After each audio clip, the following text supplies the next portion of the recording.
नमस्कार, मैं हूं शिवम। आप सभी का स्वागत है। 15 जुलाई 2023 को रात के 2 बजे मुंबई पुणे एक्सप्रेसवे पर एक परिवार जिसमें 6 लोग थे, एक गड्ढा और एक पल में सब कुछ खत्म हो गया है। मुंबई पुणे एक्सप्रेसवे पर जहां एक बड़ा हादसा हुआ है। पुणे एक्सप्रेसवे पर बड़ा सड़क हादसा हो गया है। 2 गाड़ियों की टक्कर में 5 लोगों की मौत हुई है। और उसी रात दिल्ली के लुटियंस जोन में एक ठेकेदार अपने 450 करोड़ के फार्म हाउस में अपने बेटे की बर्थडे पार्टी में शैंपेन के गिलास उठा रहा था। संयोग नहीं है। क्या आपने कभी सोचा है कि भारत में हर साल सड़क निर्माण पर खर्च होने वाले लाखों करोड़ रुपए कहां जाते हैं? मैं आपको बताने जा रहा हूं भारत की सबसे बड़ी और सबसे खतरनाक साजिश के बारे में। एक ऐसा घोटाला जिसमें 42,000 करोड़ रुपए गायब हो गए, 3 सैन्य अधिकारी, 7 आईएएस और 12 विधायक संदिग्ध हैं और 1.68 लाख लोगों की मौत हो गई। सीधा कनेक्शन है इस घोटाले का। लेकिन यह कहानी सिर्फ भ्रष्टाचार की नहीं है। यह कहानी है एक सुनियोजित लूट की, जहां आपकी जेब से निकला टैक्स का हर रुपया 3 हाथों में बंट जाता है: नेता, नौकरशाह और ठेकेदार। और सबसे डरावनी बात, यह सब कानूनी तरीके से होता है, कागजों पर सही सही, टेंडर, पारदर्शिता। लेकिन असलियत देखिए, इस सड़क को जो मैं आपको दिखा रहा हूं, यह दिल्ली मेरठ एक्सप्रेसवे का एक हिस्सा है। बनने में 8,000 करोड़ से ज्यादा खर्च हुए, लेकिन सिर्फ 2 साल बाद ऐसी हालत हो गई। और यह सिर्फ एक उदाहरण नहीं है।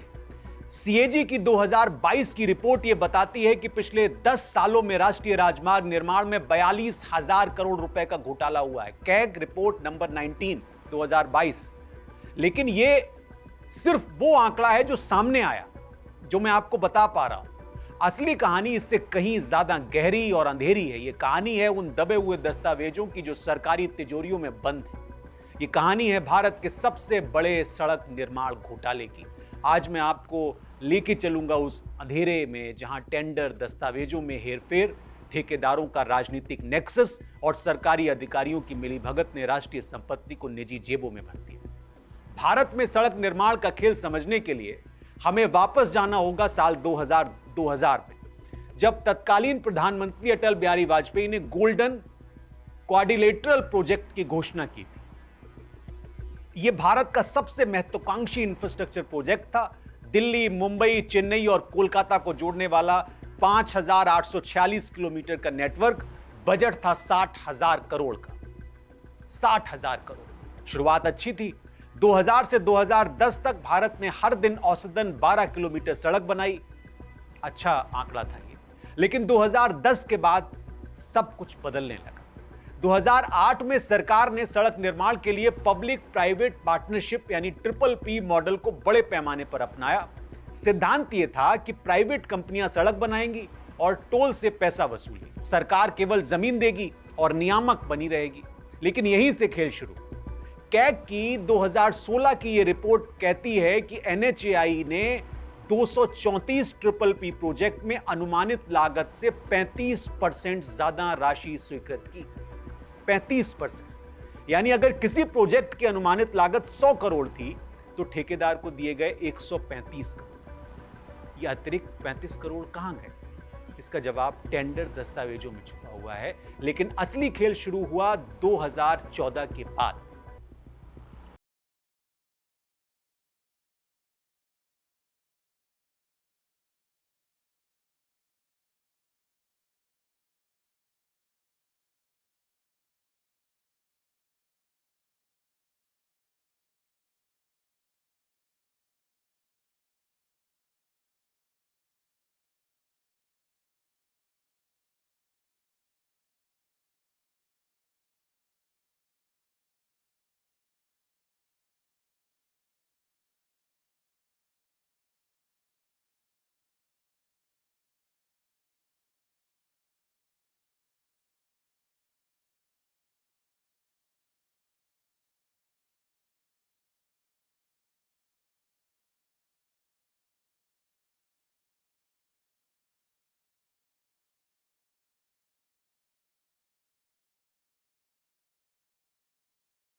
सिस्टम यह मैं आपको बता दूं। पूरे खेल को अगर आप एक केस स्टडी से समझेंगे तो ये कहानी 2018 में शुरू हुई दिल्ली मेरठ एक्सप्रेसवे को आप केस स्टडी के तौर पर लीजिए। दिल्ली मेरठ एक्सप्रेसवे आप कई बार गुजरे भी होंगे। 2015 में इसकी घोषणा की गई। 82 किलोमीटर का एक्सप्रेसवे बनेगा। बजट रखा गया 6,380 करोड़ एनएचआई प्रोजेक्ट का। पहले फेज में टेंडर की तैयारी हुई 15 से 16 में। एनएचएआई ने प्रोजेक्ट को 4 पैकेज में बांट दिया, यानी ईपीसी इंजीनियरिंग,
% राजमार्ग गड्ढों से भर जाते हैं। Supreme court committee on road safety report 2022 कहती है, और हर साल उन्हें फिर से ठीक करने के लिए हजारों करोड़ रुपए दिए जाते हैं। यानी घोटाले का पहिया ऐसे ही चलता रहता है। ये सिर्फ पैसे की बर्बादी नहीं है, ये भारत के भविष्य की बर्बादी है। एक अनुमान ये कहता है कि खराब सड़कों की वजह से भारत को हर साल अपनी जीडीपी का 3 से 4% नुकसान होता है। World bank report India infrastructure gap के जरिए ये बताया गया 2021 में।